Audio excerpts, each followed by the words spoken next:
Marija Bartolomea Bagnesi rođena je u Firenci 24. kolovoza 1514. godine u plemićkoj obitelji.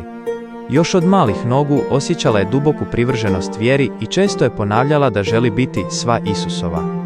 Međutim, nakon rane smrti njezine majke, otac joj je odlučio dogovoriti brak s jednim plemićem. Kada je čula za očevu odluku, Bartolomeu je pogodio toliki šok i unutarnja borba da se teško razboljela.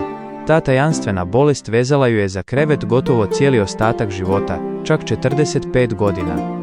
Njezine patnje bile su iznimno teške, a njezini bi se bolovi mistično pojačavali svakog petka i tijekom Velikog tjedna, suobličujući je s Kristovom patnjom.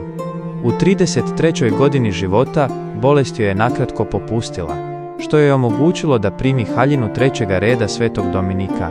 Postala je laikinja posvećena Bogu unutar dominikanskog karizmatičnog kruga. Unatoč nepokretnosti i patnjama, koje su uključivale i teške duhovne kušnje, njezina je soba postala pravo utočište za stotine ljudi.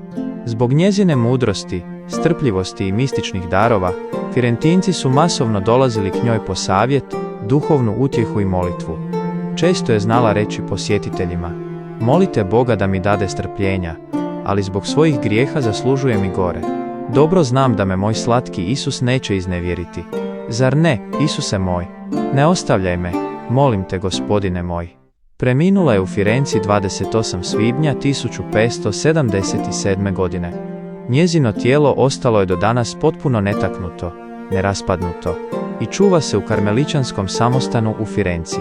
Zanimljivo je da je velika mističarka, Sveta Marija Magdalena de Pazzi, svjedočila kako je u mladosti čudesno ozdravila upravo po zagovoru tada već preminule Bartolomeje. Papa Pio VII proglasio ju je blaženom 1804. godine.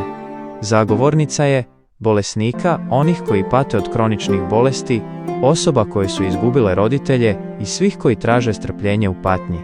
Molitva blaženoj Mariji Bartolomeji. Ova se molitva tradicionalno moli za dobivanje milosti i strpljenja u trenucima tjelesne ili duhovne nemoći.